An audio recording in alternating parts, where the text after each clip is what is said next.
Hello, and welcome to Breast Cancer Conversations, a podcast brought to you by SurvivingBreastCancer.org. I am Laura Carfing, breast cancer survivor and founder of SurvivingBreastCancer.org, a nonprofit organization providing community, education, and resources to empower those diagnosed with breast cancer and their caregivers from day one and beyond. Hey everyone, welcome back to another episode of Breast Cancer Conversations. As always, I am so glad you're here. And we are trying something a little bit new. In addition to our full-length episodes on breast cancer conversations, I thought we would just pull out some content that answers a very specific question. So keeping it short, sweet, direct, and answering those things that just happen to bubble up. Welcome to this week's Q&A. We've been talking a lot about genetic testing in the adult setting. Abigail, I would love to turn things over to you because you tested positive for the ATM gene and you have 2 young boys. Can you tell us a little bit about your experience with genetics and having children? When I was diagnosed, we tested my husband. He's not positive for the ATM germline mutation, but we at that point discussed that we would really like to test our children, who at that point were 2 and 4. But it was, we're told by the genetic counselor that it was not ethical to test a minor for an adult onset disease. As parents, we always want to know as much as possible about what our children might face. It's definitely, we don't test children for conditions that it changes management when they're adults. They have to decide if they would like to undergo. There are some conditions that we test children, definitely. And Abigail, it will be a recommendation for you if you carry the mutation. If your husband had carried the same, an ATM mutation, then there is this condition called ataxia telangiectasia that it can affect children, but it may be milder that can be missed. Ataxia telangiectasia is a venous malformation, and the ataxia is problem walking. The majority of patients will end up in wheelchair. Then this is then if both carry the mutation, there was a reason to. But yes, there is no rationale. And we want body autonomy. We want the individual to make the own decision. And we will tell you when is the right time to do the genetic testing. We say this is the ideal time. This is when everybody at 18, but 18 may not be still ideal, like I mentioned. Mm-hmm. So you will say this is the age that is better because it's when the management changes.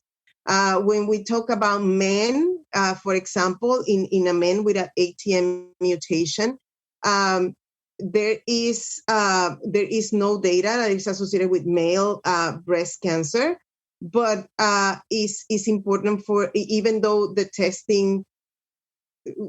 So ATM is associated with breast cancer and pancreatic cancer, but the screening for pancreatic cancer is only if there is family history.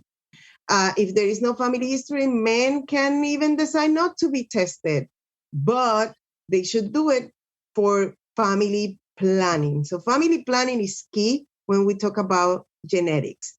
Family planning is knowing what is the risk and make your decisions. For some reason, people believe that genetics equals abortion. Is not right. This is, again, patient's decision. And what we say is you need to know, not only to know what is the risk, and you make the decision first if you want to have children, if you want to adopt, if you want to use a sperm or egg donor, if you want to do pre-implantation genetic diagnosis. And that is when when you do pre-implantation genetic diagnosis, you need to know what you're looking for. You cannot test for everything. So somebody, for example, I'm gonna use a bad Maddie.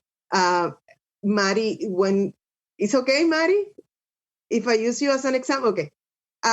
When Maddie decides to have children, you don't have children, right? No children? Oh, no. No, okay. So when Maddie decides to have children, there's 2 things that she has to take into consideration. One, that she has a 50% chance of passing down the mutation.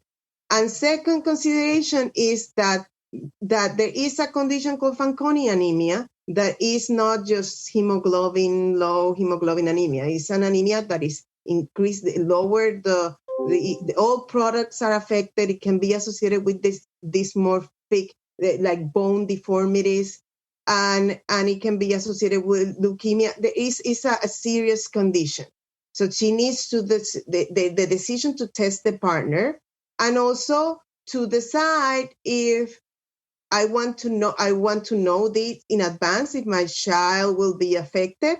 So you can do two things. You can leave it to nature, do an amniocentesis and know what is going on, or you can do what is called pre-implantation genetic diagnosis. And what is that is in vitro. It has to do with in vitro fertilization, but it's an extra step in that the embryo is tested.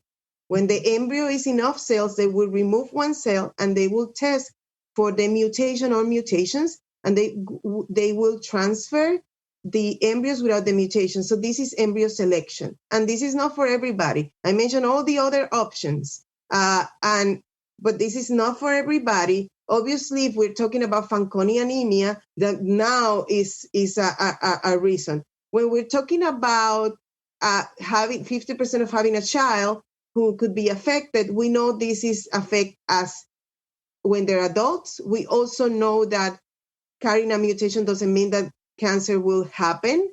So this is very personal decisions. The other day I was talking with a doctor.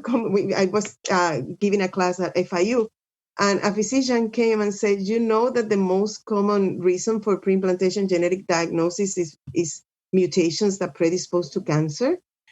In his practice, and is available. Again, this is not for everybody, and also nobody said that this is going to be easy, because I imagine people like Abigail fertility has their own set of issues that should be discussed, but it's available. Thank you for that. So helpful. And we keep going back to this idea that our genetics are unique to us. We are all different. We all have different family history. And we also have very different tolerances for what we want or do not want to know. And that is completely okay. It's been said multiple times that having a genetic predisposition or having, like Trish was talking, an allele that's just missing, having these adjustments or changes to our DNA does not automatically mean anything. It just means that our risk for something, whatever it is, has changed. Exactly. And having that information is just so important. Thank you all again for answering our burning questions around genetics. And we'll continue the conversation next week with another hot topic. Thank you all again. And thank you all for listening and tuning in week after week here on Breast Cancer Conversations. Please be mindful that all of our content and information is for educational purposes only and is never a substitute for medical advice. If you want to hang out, again, please check out survivingbreastcancer.org/events, where you can RSVP to our Thursday Night Thrivers weekly meetup, our Movement Monday classes, workshops, seminars, and so much more. We can also continue the dialogue online via social media. Our Instagram handle is survivingbreastcancer.org, all one word, and you can follow us on Twitter at SBC_ORG. Until next time, keep on thriving.